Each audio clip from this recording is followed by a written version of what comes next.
Hi, I'm Jalen Rose, and welcome to the Renaissance Man podcast, proudly presented by the New York Post, a show where we cover trends in fashion, entertainment, current events, and everything in between.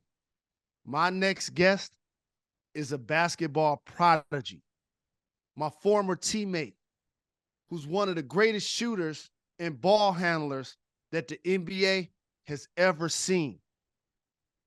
He has a new documentary coming out on February 3rd called Stand.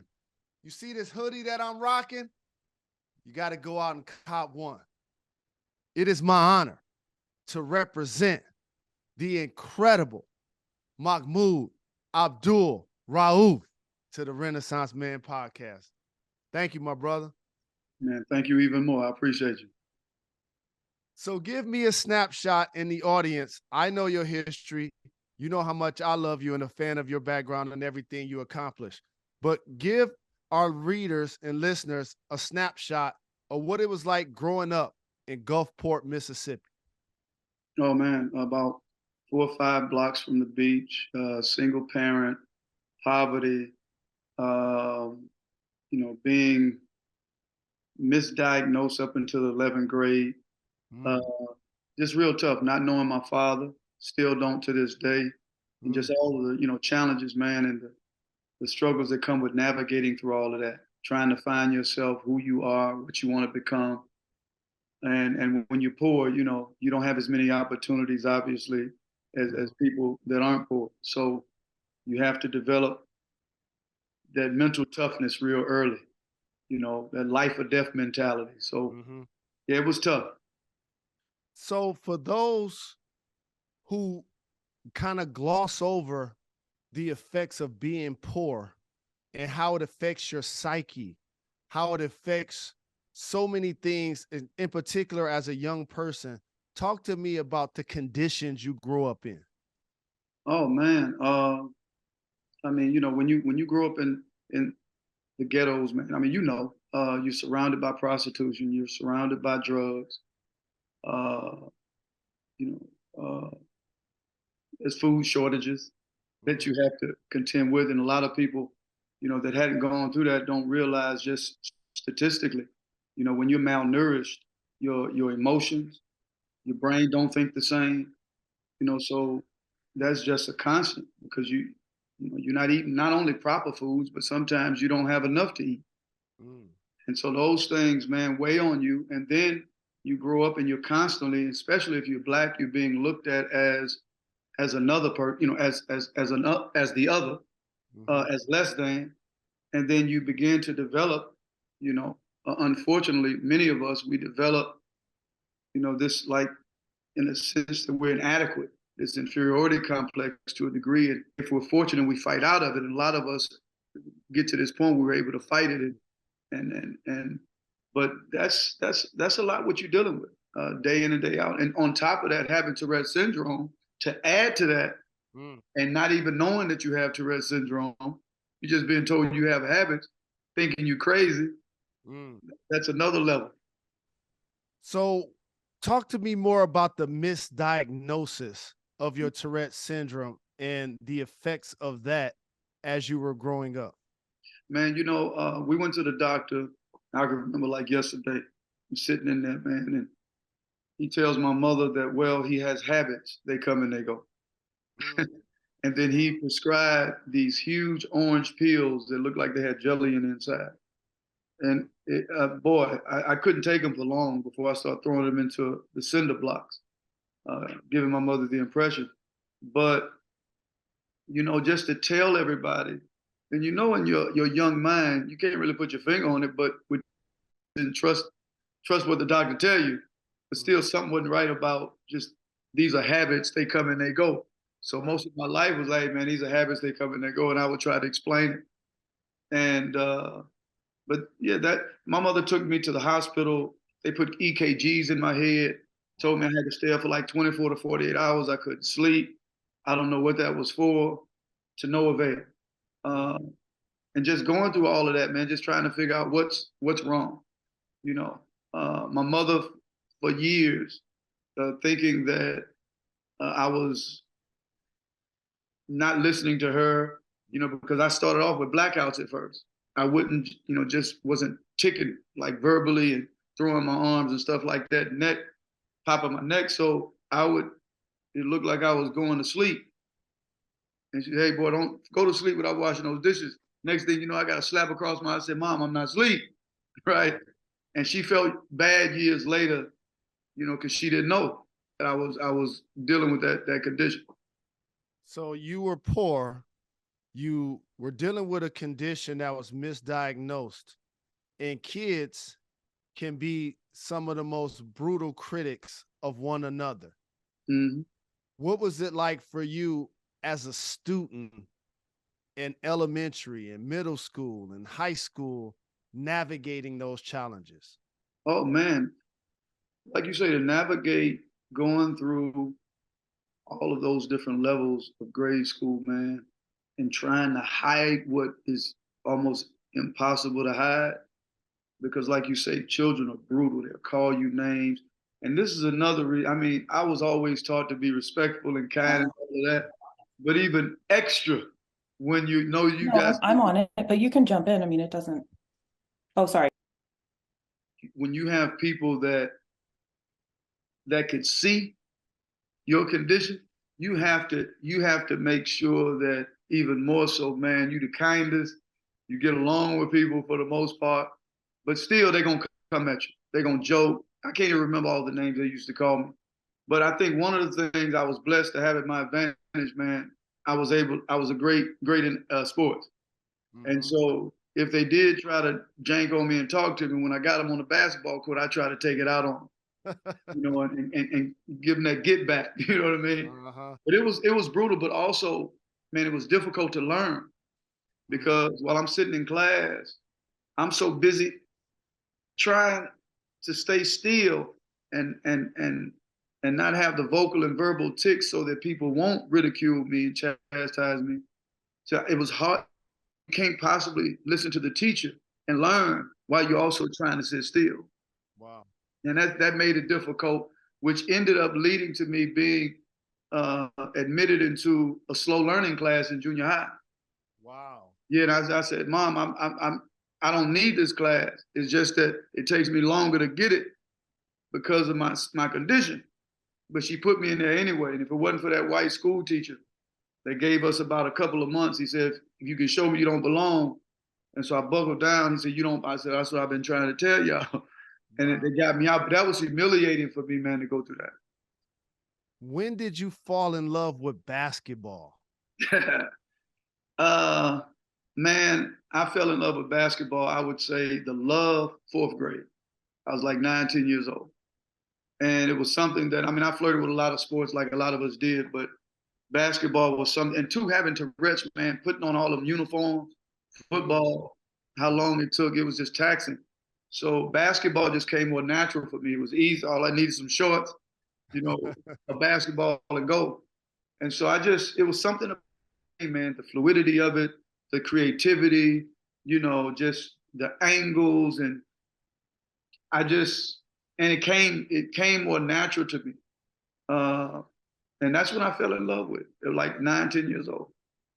Who are some of your favorite players that you watched or admired as you started to play the game? Man, you know what? I mean, a lot of the names of people, well, the Isaiah Thomases, all those guys, man. We saw the Atlanta Hawks a lot, so we saw Dominique Wilkins. And I can't remember all their names now. Eddie Johnson. There's a lot of players, man, that we watched. But my main guy, and it's funny because our games are not, I mean, he was exciting, but he wasn't really like a flat out shooter and handle the ball like that. You would think I would have been fascinated at somebody my size, but Dr. J, man, was my guy. Mine too. I look. But it was a lot of what made him my guy too, man, was just how he carried himself. Yes. I always loved dudes that, man, get down, but yet they were humble. Mm-hmm. I was just attracted to that, man. He was just classy dude, still is. You know what I mean? Yeah. Yes. And I've said this to you. I've said this publicly. I said this to anybody that would listen. Everybody can admire your game that doesn't get to know you and see you in interviews. One of Mhm. my favorite things that I took from you and I learned from you is not only your sacrifices, but your discipline. Where did that discipline come from? Because you just acknowledged it with Dr. J. You didn't say rocking the cradle against Michael Cooper was Mhm. what you loved about Dr. J. Y'all games weren't even similar. You liked the way that he handled himself. So Mhm. where did your discipline come from? That's a great question, man. I was brought up in the church. Grandmother, my aunt, my uncle, man, and they always taught me about the value, not just of believing in a higher power. They taught me about the value of praying for others more than you pray for yourself, but also the value of, look, man, God gave you something, and it's like it's offensive to waste what He gives you. Mm, You know what I mean? And He gives us all different things. So stuff like that used to stick with me. You know what I mean? And then just the internal desire to be great, mm, to to to make an impact, to be known for something that you love, but that people will admire you for. mhm, And so that's something that pushed me daily. Uh, Thinking about, because we all have motivators, and I tell people it ain't just one thing. You know, I think about getting my mother out of poverty. That mm, created a discipline because, like, man, I gotta, one, you want to be great. You got a responsibility to God. He gave you something. mhm, You don't want to waste it. Then you want to be great. Then you putting the world on your shoulder, man. I got to take care of my family. mhm, Then you want to be able to take care of people, mhm, and then so there's a lot of things. Then I'm thinking about an opponent that I may not even know, but I may have to meet someday. He may be mm, 6'5", maybe 6'3". mhm, So some days thinking about my mother is not strong enough. I got to pull from that motivator. Now I got to pull from this motivator, mhm, and so those are the things. And I just train myself that mental imagery, constantly thinking of ways like, okay, to stay humble and to stay hungry. Never, never be complacent. Always be grateful, but never complacent. Always feel there's room for improvement. So every time somebody would say something to me, even if I score 50, man, and I'd be grateful to them legitimately. But immediately I'm sending 2, 3 messages back. Don't get complacent. There's always room for improvement. Stay mhm. humble. Stay hungry. Because it's easy to get carried away and Absolutely. start reading the press clippings. Yes, absolutely. And as I look at today's game and I think about who reminds me of you, for a lot of people, that player is Steph Curry of the Golden State Warriors. But I want to say something that you even had that Steph doesn't have. There was an All-Star weekend that you were also in the dunk contest. Mm-hmm. I think a lot of people underestimate your hops. So talk to me about the comparison that you see in your game with Steph Curry. And the reason why I see that parallel is both of you guys are the best shooters that can navigate off the dribble. Yeah. Like Larry Bird, Reggie Miller, Ray Allen aren't the ball handlers Yeah. that you guys are. So talk about what you think about that comparison, but also people sleeping on your hops. Yeah. Well, you know what, man? I dunked myself out in the warm-ups at the All-Star game. I ain't really want to go, and I think it was y'all, someone on the team, that put me in the dunk contest Yeah. that year. But yeah, man. When it comes to the comparison, Jalen, man, one, we always gonna be compared to somebody. And it's an honor for me to even be mentioned in the same breath as a brother like Steph. But I definitely think there's similarities with, quick releases, being able Mm, to get your shot off, off the dribble, coming off mhm, screens. I mean, we can get our shot off against, irrespective of the size. I think I was probably quicker, mhm. and of course I jump higher than you did. But hey, man, it's a different era, as you know, man. I tell people, man, systems matter. Mm, We were coming up. I mean, even me. Yes. when we were playing together, I don't know if you remember sometimes I said, man, forget all that, man. Play your game. No doubt. Do you. Yes. You know, and because they'll turn you into robots. You gotta throw it down, you gotta but now, I mean, we every now and then had a green light, but shoot, Golden State got a fluorescent light. And you know how it is when you got that. No doubt. Goal is like 2-3 times. Yes. And you ain't thinking about coming out, it's a whole different shot. People don't understand the nuances. Like when you could be pulled for three, missing three, or you can miss 5 and 7 and still be in there. It's a whole another level. Absolutely. And a lot of people going to get a chance to see your rise as an athlete on and off the floor and what made your game special in the new Showtime documentary out February 3rd. Y'all see the hoodie? Stand. Make sure y'all support my brother Mahmoud Abdul-Rauf. I'm very gracious to be a contributor to the documentary, but you also brought out so many other big names. Ice Cube, Steph Curry, Shaquille O'Neal. What was it like seeing so many people eager and excited to be a part of this? Man, I use this word sometimes, I overdose on it, but I try never to mince my words, man. Humbled, super grateful, touched, by the fact that one, yourself, Ice Cube, Steph, Steve Kerr, Herschela, Shaq. You guys are busy, enormously busy, and to take time out to see the value in this story and contribute to it, man, and sacrifice your time. I never go to sleep on stuff like that, and I don't take stuff like that lightly. So look, man, I'm a tough dude, but also there are things that, we're human beings, we get touched by, man. I just think about that and, my eyes start watering. So I'm very, very grateful, that y'all were able to speak on the film like that. It's well deserved. It's going to be well received. So get your trophy case ready and get your nice gear ready because you're going to be standing on a lot of stages receiving awards. Your name is going to be a trending topic for a lot of days as people get to know you. And I know, and the world's going to also know how Islam played a big role in your life then and now. What was it like practicing your faith while you were a player, in particular, praying 5 times a day, especially on the road? Man, without, Islam, for me, changed my life drastically, put everything in perspective. Now, I'm saying that, of course, none of us are perfect by far, but it governs everything I do, from the way I talk, the way I walk, the way I try to eat, type of rest I get, the way I interact with people, my prayers, my fasting.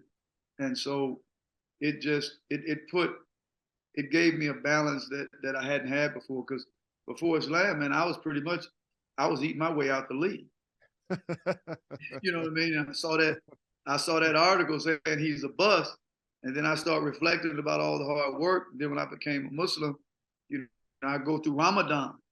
And then I lose about 40 pounds. And then I come back and I get the most improved, and then it just takes off from there. So, man, I literally, just like I say about Tourette Syndrome, man, that Tourette's pushed me where I myself would not have gone without it. I wouldn't be the player I was or the person I am. I certainly wouldn't be the person I am, the player that even to last this long, and I know we're not there yet, and to still be playing in the big 3 at 53 years old. Yes.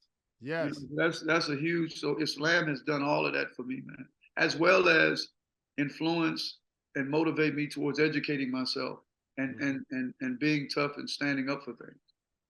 You also, as you acknowledged, help raise awareness for Tourette syndrome. And you've made it a part of the public conversation. There's so many people that are grateful for your voice and how you've navigated having Tourette syndrome.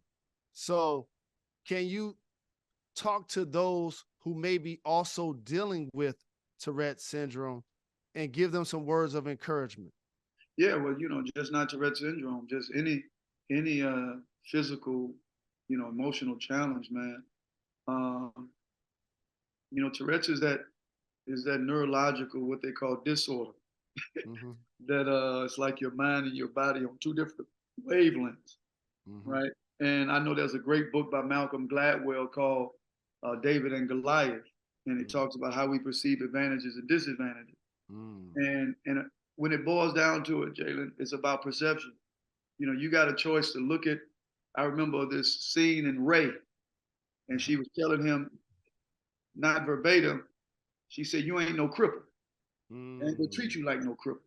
Mm-hmm. You know, so some of us we buy into the labels that are given to us, disorder, disease, and we Mm-hmm. don't look at it and say, "Hold on, man, God, you ain't gonna give me a burden I can't bear.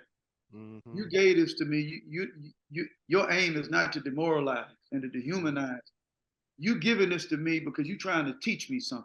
You're Mm-hmm. trying to elevate me, you know." And so as a young boy, that's the way I began to look at it. Like, you know what, I got this, but God, you got something for me. And you keep telling, because what you focus on grows. If you Uh-huh. focus on negative, Correct. it's the way you're gonna move. So I kept telling myself those stories every day. Also surrounding myself around people that were positive. Mm-hmm. That's super key. You know, you got to change your environment as well as changing your focus. And so those things began to work for me. And I began to see that actually Tourette's, yeah, it's tough, man. Life is tough. Yep.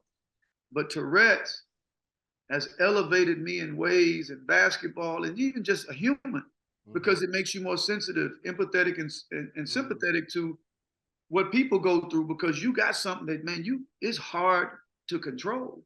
Mm-hmm. And so all of how you look at things, Jalen, will help you navigate through it, man, maneuver through it to where you can find a level of peace uh, in your life to where it won't overwhelm you.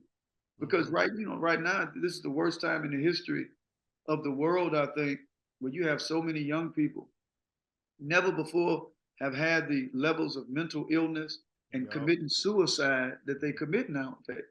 Mm-hmm. So it's even more imperative now, man. It's all about when it boils down to your faith and perception, how you view things. Absolutely. And well said. But before I let you get out of here, I got a rapid fire segment You know? called Gone in 60 Seconds with Mahmoud Abdul-Rauf. You ready to do this? Man, I'm gonna do the best I can. It might sound stupid, but I'm gonna do it. Got you. This is a funny one. What is your favorite? Where's your favorite place to eat? And what do you order? I love Indian food Mm-hmm. more than anything dealing with curry shrimp, curry chicken. You know, you name it. Okay.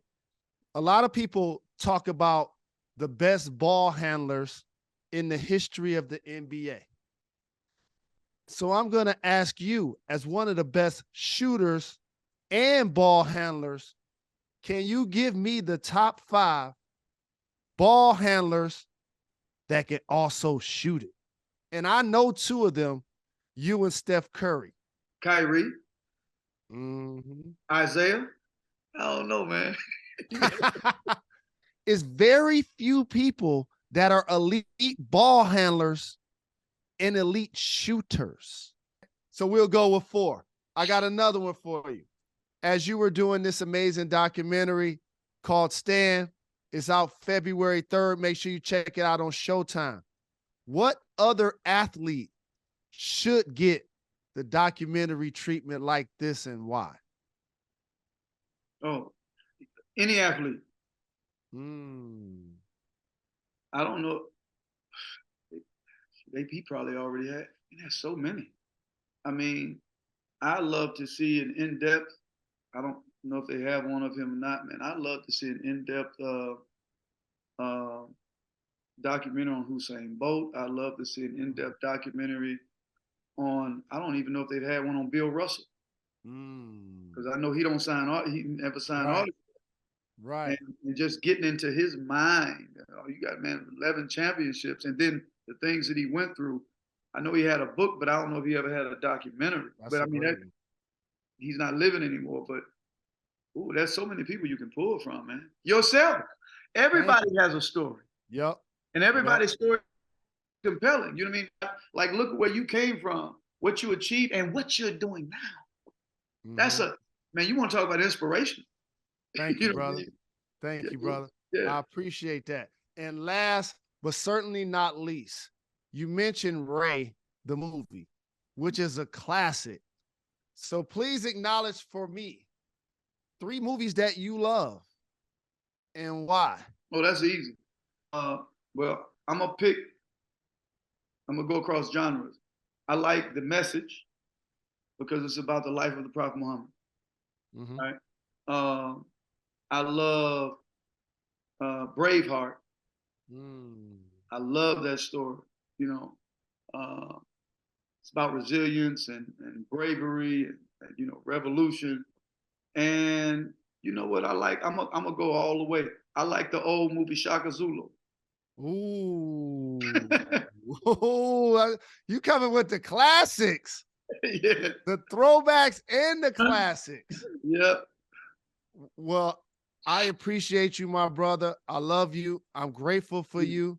Thank you for taking the time. I know this documentary was something that, in somebody that knows you very well, I know it took a lot for you to do this. Yeah.